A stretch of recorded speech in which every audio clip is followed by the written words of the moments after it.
Now, I had my next two guests booked on for two separate topics, but I figured they overlapped a bit and we might cross-pollinate their opinions. So let's bring them on together in this segment. Joining me to discuss how we unite an immigrant nation is Dr. Tanveer Ahmed. He's a psychiatrist, author and commentator, and an immigrant to boot. Good to see you again, Tanveer. And to discuss anti-Semitism and the Kanye West, I've been pronouncing that wrong, I'm told. Kanye West is another doctor, David Adler, who's president of the Australian Jewish Association. David, let's start with you. Sure. World famous rapper Kanye West, he's married an Aussie and is apparently planning to come down here and meet her family. Why shouldn't he be allowed in? Well, Kanye is a notorious anti-Semite. There's an organisation called Stop Anti-Semitism, and I'd encourage your viewers to have a look at their website, which is simply stopantisemitism.org, and you'll see that Kanye received their 2022 Anti-Semite of the Year. That's quite an achievement because there's a lot of competition, I assure you.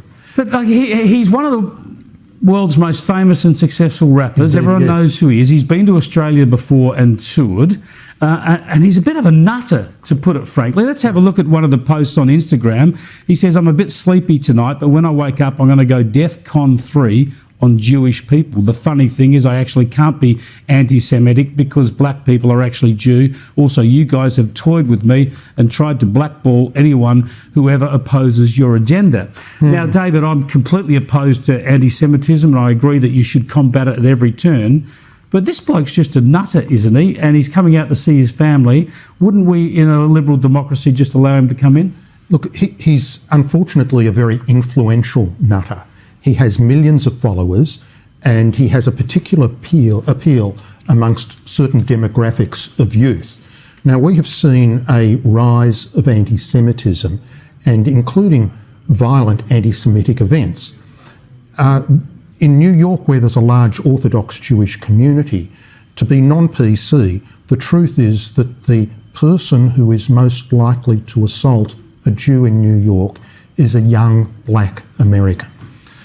This is one of the demographics where Kanye is very influential. Yeah, so he's playing into a very, very dangerous democratic at a dangerous time. I support free speech as well. Yeah, I know. Up to the point where one advocates or incites violence. Yep. And unfortunately, he crosses the line. Yeah, DEFCON 3, you could argue, crosses the line. Tanveer, what are your thoughts? Should a country like Australia ban Kanye West? Look, I'm always like you. I'm always wary banning someone. I think when we compare, technically, I think we could ban him on character grounds. But you compare him to other people who've been banned, some far right figures, Gavin McInnes. I agree with you, Chris, that he's more performative and grandiose, and I'm not sure there's any kind of definitive ideology behind it.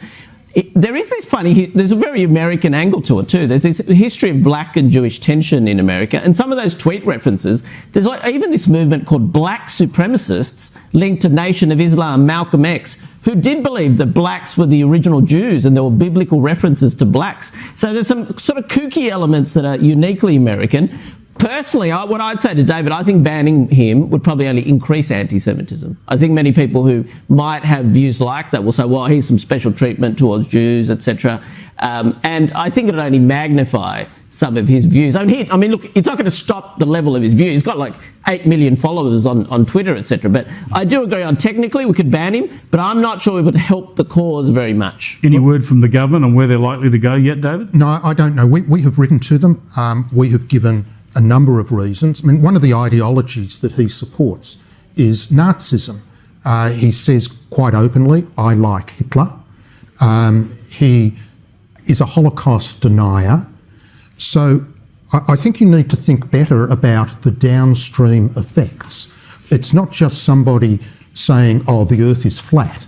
This is an ideology which he is sprouting, which causes influence on other people and causes harm. He's an absolute nutter, but an influential nutter. In some ways, this plays into the issue I want to talk to you more broadly about, Tanveer, and that is immigration and integration. You've written an essay for the IPA talking about unifying an immigrant nation. We are an immigrant nation. 30% of us born overseas or parents born overseas, one of the highest in the world, if not the highest. Does any nation integrate various immigrants better than Australia? Look, in some level, possibly not on our measures. And I think the reason is we're very selective. We're very picky about our migrants. And because we're so picky, they tend to do quite well. They're able to get jobs, they strive for their kids, and they don't ghettoise as a result. So I think we have been very successful, and we're hugely wealthy. It's partly been cushioned by resource prosperity. I think what I'm arguing is we're entering this phase where we're extremely diverse. We are just about the most diverse Western nation in terms of people born overseas, especially from non-white countries. On top of that, we do have this decaying sense of patriotism and nationalism, and there is this real broader culture of almost guilt, shame, feeling of irredeemable sort of racism. And really, I'm arguing this set of factors now, I wonder if that can set up a degree of, I think we can be a little bit lax about how that's going to affect migrants. If I'm a new migrant... What do people unite around if our common values are constantly denigrated? If I'm taking the citizenship ceremony tomorrow and I'm in this environment where Australia Day has been thoroughly undermined, there's a real sense of kind of a lack of confidence about the nation, and my own immigrant communities are getting bigger and bigger within that context, I think it's much more likely that I'm going to fall into a tribal or ethnic identity than a broad Australian one. That would be a worrying and sort of paradoxical consequence. Just briefly, David, your thoughts on this? Are we losing a sense of common characters to unite around? I think we are, and I think that the article is very timely. As we all know, tomorrow is Australia Day.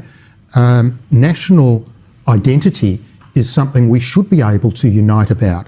I think there is a lot to celebrate about Australia. Most of the Jewish community in this country obviously have a migrant history. And I would like to take the opportunity to wish everybody a happy Australia Day. Indeed. We should all celebrate it. Good on you. Happy Australia Day to you, David, and to you, Tanveer, and to everyone tomorrow. Thanks for joining.